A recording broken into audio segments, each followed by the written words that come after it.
بسم اللہ الرحمن الرحیم۔ السلام علیکم۔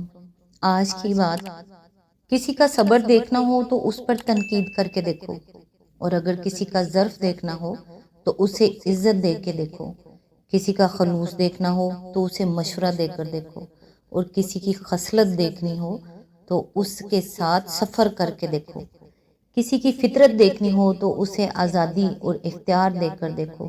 خود کو اس حد تک محدود کریں کہ دوسروں کے معاملات میں ٹانگ نہ اڑائیں، کسی کی غیبت نہ کریں، کسی کا برا نہ سوچیں، مگر خود تک محدود ہو کر خلق خدا کو نہ بھولیں۔ ہو سکتا ہے کہ کسی کو آپ کی ضرورت ہو، دوسروں کے دکھ درد اور خوشیاں بانٹیں۔ یہی انسانیت کی معراج ہے۔ اپنے لیے تو ہر کوئی جیتا ہے، دوسروں کے لیے جینے کا نام زندگی ہے۔ آج انشاءاللہ سورۃ النساء کی آیت نمبر 79 سے سٹارٹ کریں گے۔ اعوذ باللہ من الشیطان الرجیم، بسم اللہ الرحمن الرحیم۔ اے انسان، تجھے جو بلائی بھی حاصل ہوتی ہے اللہ کی عنایت سے ہوتی ہے، اور جو مصیبت تجھ پر آتی ہے وہ تیرے اپنے کسب و عمل کی بدولت ہے۔ اے محمد صلی اللہ علیہ وآلہ وسلم، ہم نے تم کو لوگوں کے لیے رسول بنا کر بھیجا ہے، اور اس پر خدا کی گواہی کافی ہے۔ آیت نمبر 80۔ جس نے رسول کی اطاعت کی اس نے دراصل خدا کی اطاعت کی، اور جو منہ موڑ گیا تو بہرحال ہم نے تمہیں ان لوگوں پر پاسبان بنا کر تو نہیں بھیجا ہے۔ اس کی تفسیر ہے، یعنی اپنے عمل کے یہ خود ذمہ دار ہیں، ان کے اعمال کی باز پرس تم سے نہ ہوگی۔ تمہارے سپرد جو کام کیا گیا ہے وہ تو صرف یہ ہے کہ اللہ کے احکام و ہدایت ان تک پہنچا دو۔ یہ کام تم نے بخوبی انجام دے دیا۔ اب یہ تمہارا کام نہیں ہے کہ ہاتھ پکڑ کر انہیں زبردستی راہ راست پر چلاؤ۔ اگر یہ اس ہدایت کی پیروی نہ کریں جو تمہارے ذریعے سے پہنچ رہی ہے تو اس کی کوئی ذمہ داری تم پر نہیں ہے۔ تم سے یہ نہیں پوچھا جائے گا کہ یہ لوگ کیوں نافرمانی کرتے تھے۔ آیت نمبر 81۔ وہ منہ پر کہتے ہیں کہ ہم متی فرمان ہیں، مگر جب تمہارے پاس سے نکلتے ہیں تو ان میں سے ایک گروہ راتوں کو جمع ہو کر تمہاری باتوں کے خلاف مشورے کرتا ہے۔ اللہ ان کی یہ ساری سرگوشیاں لکھ رہا ہے، تم ان کی پرواہ نہ کرو اور اللہ پر بھروسہ رکھو، وہی بھروسے کے لیے کافی ہے۔ آیت نمبر 82۔ کیا یہ لوگ قرآن پر غور نہیں کرتے؟ اگر یہ اللہ کے سوا کسی اور کی طرف سے ہوتا تو اس میں بہت کچھ اختلاف بیانی پائی جاتی۔ اس کی تفسیر ہے، منافق اور ضعیف ایمان لوگوں کی جس روش پر اوپر کی آیتوں میں تنبیہ کی گئی ہے، اس کی بڑی اور اصل وجہ یہ تھی کہ انہیں قرآن کی من جانب اللہ ہونے میں شک تھا۔ انہیں یقین نہ آتا تھا کہ رسول اللہ صلی اللہ علیہ وسلم پر واقعی وحی اترتی ہے، اور یہ جو کچھ ہدایت آ رہی ہیں، اسی لیے ان کے منافقانہ روش پر ملامت کرنے کے بعد اب فرمایا جا رہا ہے کہ یہ لوگ قرآن پر غور ہی نہیں کرتے، ورنہ یہ کلام تو خود شہادت دے رہا ہے کہ یہ خدا کے سوا کسی دوسرے کا کلام نہیں ہو سکتا۔ کوئی انسان اس بات پر قادر نہیں ہے کہ سال ہر سال تک وہ مختلف حالات میں مختلف مواقع پر مختلف مضامین پر تقریریں کرتا رہے، اور اول سے آخر تک اس کی ساری تقریریں ایسی ہموار یک رنگ متناسب مجموعہ بن جائیں جس کا کوئی جز دوسرے جز سے متصادم نہ ہو، جس میں تبدیلی رائے کا کہیں نشان تک نہ ملے، جس میں متکلم کے نفس کی مختلف کیفیات اپنے مختلف رنگ نہ دکھائیں، اور جس پر کبھی نظر ثانی تک کی ضرورت نہ پیش آئے۔ آیت نمبر 83۔ یہ لوگ جہاں کوئی اطمینان بخش یا خوفناک خبر سن پاتے ہیں اسے لے کر پھیلا دیتے ہیں، حالانکہ اگر یہ اسے رسول اور اپنی جماعت کے ذمہ دار اصحاب تک پہنچائیں تو وہ ایسے لوگوں کے علم میں آ جائے جو ان کے درمیان اس بات کی صلاحیت رکھتے ہیں کہ اس سے صحیح نتیجہ اخذ کر سکیں۔ تم لوگوں پر اللہ کی مہربانی اور رحمت نہ ہوتی تو تمہاری کمزوریاں ایسی تھیں کہ مدود چند کے سوا تم سب شیطان کے پیچھے لگ گئے ہوتے۔ اس کی تفسیر ہے، وہ چونکہ ہنگامہ کا کوئی موقع تھا اس لیے ہر طرف افواہیں اڑا رہی تھی، کبھی خطرے کی بے بنیاد مبالغہ آمیز اطلاعیں آتی اور ان سے یکا یک مدینہ اور اس کے اطراف میں پریشانی پھیل جاتی، کبھی کوئی چلاک دشمن کسی واقع خطرے کو چھپانے کے لیے اطمینان بخش خبریں بھیج دیتا اور لوگ انہیں سن کر غفلت میں مبتلا ہو جاتے۔ ان افواہوں میں یہ لوگ بڑی دلچسپی لیتے تھے اور محض ہنگامہ پسند تھے۔ جن کے لیے اسلام اور جاہلیت کا یہ مارکا کوئی سنجیدہ معاملہ نہ تھا، جنہیں کچھ خبر نہ تھی کہ اس قسم کی غیر ذمہ دارانہ افواہیں پھیلانے کے نتائج کس قدر دور رس ہوتے ہیں۔ ان کے کان میں جہاں کوئی بھنک پڑ جاتی ہے، اسے لے کر جگہ جگہ پھونکتے پھرتے تھے۔ انہی لوگوں کو اس آیت میں سرزنش کی گئی ہے اور انہیں سختی کے ساتھ متنبہ فرمایا گیا ہے کہ افواہیں پھیلانے سے باز رہیں اور ہر خبر جو ان کو پہنچے اسے ذمہ دار لوگوں تک پہنچا کر خاموش ہو جائیں۔ آیت نمبر 84، پس اے نبی تم اللہ کی راہ میں لڑو، تم اپنی ذات کے سوا کسی اور کے لیے ذمہ دار نہیں ہو، البتہ اہل ایمان کو لڑنے کے لیے اکساؤ، بعید نہیں کہ اللہ کافروں کا زور توڑ دے۔ اللہ کا زور سب سے زیادہ زبردست اور اس کی سزا سب سے زیادہ سخت ہے۔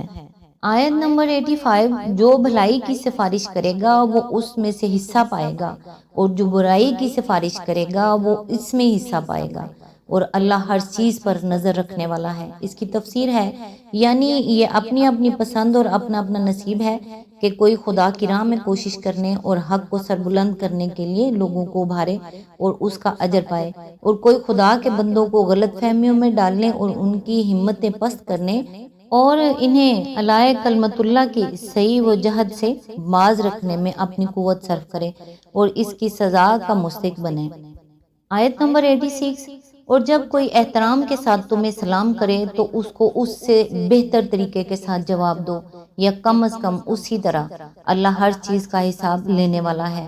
اس کی تفسیر ہے، اس وقت مسلمانوں اور غیر مسلموں کے تعلقات نہایت کشیدہ ہو رہے تھے، اور جیسا کہ تعلقات کی کشیدگی میں ہوا کرتا ہے، اس بات کا اندیشہ تھا کہ کہیں مسلمان دوسرے لوگوں کے ساتھ کچھ خلقی سے نہ پیش آنے لگے، اس لیے انہیں ہدایت کی گئی کہ جو تمہارے ساتھ احترام کا برتاؤ کرے اس کے ساتھ تم بھی ویسے ہی بلکہ اس سے زیادہ احترام سے پیش آؤ، شائستگی کا جواب شائستگی ہی سے دے، بلکہ تمہارا منصب یہ ہے کہ دوسروں سے بڑھ کر شائستہ بنو۔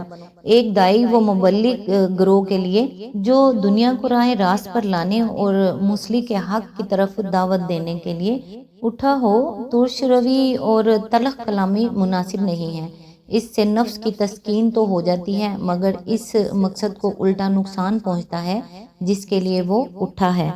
آیت نمبر 87، اللہ وہ ہے جس کے سوا کوئی خدا نہیں ہے، وہ تم سب کو اس قیامت کے دن جمع کرے گا جس کے آنے میں کوئی شبہ نہیں، اور اللہ کی بات سے بڑھ کر سچی بات اور کس کی ہو سکتی ہے۔ اس کی تفسیر ہے، یعنی کافروں اور مشرکوں اور ملحد جو کچھ کہہ رہے ہیں اس سے خدا کی خدائی کا کچھ نہیں بگڑتا۔ اس کا خدائے واحد اور خدائے مطلق ہونا ایک ایسی حقیقت ہے جو کسی کے بدلے بدل نہیں سکتی۔ پھر ایک دن وہ سب انسانوں کو جمع کر کے ہر ایک کو اس کے عمل کا نتیجہ دکھا دے گا۔ اس کی قدرت کے احاطہ سے بچ کر کوئی بھاگ بھی نہیں سکتا، لہذا خدا ہرگز اس بات کا حاجت مند نہیں ہے کہ اس کی طرف سے کوئی اس کے باغیوں پر جلے دل کا بخار نکالتا پھرے اور کج خلقی و ترش کلامی کو زخم دل کا مرہم بنائے۔ یہ تو اس آیت کا تعلق اوپر کی آیت سے ہے، لیکن یہی آیت اس پورے سلسلے کلام کا خاتمہ بھی ہے جو پچھلے 2-3 رکوع سے چلا آ رہا ہے۔ اس حیثیت سے یہ آیت کا مطلب یہ ہے کہ دنیا کی زندگی میں جو شخص جس طریقے پر چاہے چلتا رہے اور جس راہ میں اپنی کوشش اور محنتیں صرف کرنا چاہتا ہے کیے جائے، آخرکار سب کو ایک دن اس خدا کے سامنے حاضر ہونا ہے جس کے سوا کوئی خدا نہیں ہے، پھر ہر ایک اپنی صحیح و عمل کے نتائج دیکھ لے گا۔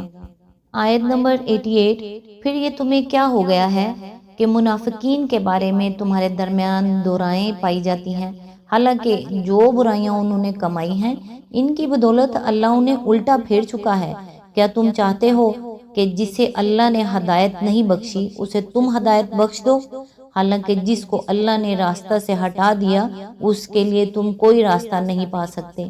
اس کی تفسیر ہے، یہاں ان منافقین مسلمان کے مسئلہ سے بحث کی گئی ہے جو مکہ میں اور عرب کے دوسرے حصوں میں اسلام تو قبول کر چکے تھے مگر ہجرت کر کے دارالاسلام کی طرف منتقل ہونے کی بجائے بدستور اپنے کافر قوم ہی کے ساتھ رہتے بستے تھے اور کم و بیش ان تمام کارروائیوں میں عملاً حصہ لیتے تھے جو ان کی قوم اسلام اور مسلمانوں کے خلاف کرتی تھی۔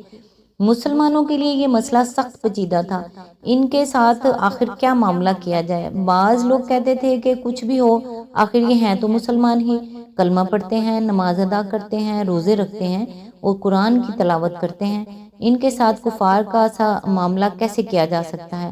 اللہ تعالیٰ نے اس رکوع میں اسی اختلاف کا فیصلہ فرمایا ہے۔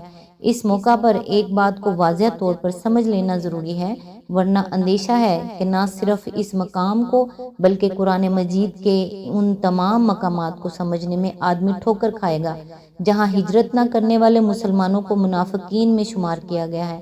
حقیقت یہ ہے کہ جب نبی صلی اللہ علیہ وآلہ وسلم نے مدینہ طیبہ کی طرف ہجرت فرمائی اور ایک چھوٹا سا خطہ عرب کی سرزمین میں ایسا بہم پہنچ گیا جہاں ایک مومن کے لیے اپنے دین و ایمان کے تقاضوں کو پورا کرنا ممکن تھا، تو عام حکم دے دیا گیا کہ جہاں جہاں جس جس علاقے اور جس جس قبیلے میں اہل ایمان کفار سے دبے ہوئے ہیں اور اسلامی زندگی بسر کرنے کی آزادی نہیں رکھتے، وہاں سے وہ ہجرت کریں اور مدینہ کے دارالاسلام میں آ جائیں۔ اس وقت جو لوگ ہجرت کی قدرت رکھتے تھے اور پھر صرف اس لیے اٹھ کر نہ آئے کہ انہیں اپنے گھر بار عزیز و کارب اور اپنے مفادات اسلام کی بنسبت زیادہ عزیز تر تھے، وہ سب منافقین قرار دیے گئے، اور جو لوگ حقیقت میں بالکل مجبور تھے ان کو مستضعفین میں شمار کیا گیا، جیسا کہ آگے رکوع 14 میں آ رہا ہے۔ اب یہ ظاہر ہے کہ دارالکفر کے رہنے والے کسی مسلمان کو محض ہجرت نہ کرنے پر منافق صرف اس صورت میں کہا جا سکتا ہے کہ جبکہ دارالاسلام کی طرف سے ایسے تمام مسلمانوں کو یا تو دعوت عام ہو یا کم از کم اس نے ان کے لیے اپنے دروازے کھلے رکھے ہوں۔ اس صورت میں بلا شبہ وہ سب مسلمان منافق قرار پائیں گے جو دارالکفر کو دارالاسلام بنانے کی کوئی صحیح بھی نہ کر رہے ہوں اور اطاعت کے باوجود ہجرت بھی نہ کریں۔ لیکن اگر دارالاسلام کی طرف سے نہ تو دعوت ہی ہو اور نہ اس نے اپنے دروازے ہی مہاجرین کے لیے کھلے رکھے ہوں تو اس صورت میں صرف ہجرت نہ کرنا کسی شخص کو منافق نہ بنا دے گا، بلکہ وہ منافق صرف اس وقت کہلائے گا جب کہ فی الواقع کوئی منافقانہ کام کرے گا۔ یعنی جس دو رنگی اور مصلحت پرستی اور ترجیح دنیا برآخرت کا اکتساب انہوں نے کیا ہے، اس کی بدولت اللہ نے انہیں اسی طرف پھیر دیا ہے جس طرف سے یہ آئے تھے۔ انہوں نے کفر سے نکل کر اسلام کی طرف پیش قدمی کی تو ضرور تھی، مگر اس سرحد میں آنے اور ٹھہرنے کے لیے یکسو ہو جانے کی ضرورت تھی، ہر اس مفاد کو قربان کر دینے کی ضرورت تھی جو اسلام و ایمان کے مفاد سے ٹکراتا ہو، اور آخرت پر ایسی یقین کی ضرورت تھی جس کی بنا پر آدمی اطمینان کے ساتھ اپنی دنیا کو قربان کر سکتا ہو۔ یہ ان کو گوارا نہ ہوا، اس لیے جدھر سے آئے تھے الٹے پاؤں ادھر ہی واپس چلے گئے۔ اب ان کے معاملہ میں اختلاف کا کون سا موقع باقی ہے؟ آج تک کے لیے اتنا ہی، نیکسٹ انشاءاللہ آیت نمبر 89 سے سٹارٹ کریں گے۔ تب تک کے لیے دعاؤں میں یاد رکھیے گا۔ اللہ حافظ۔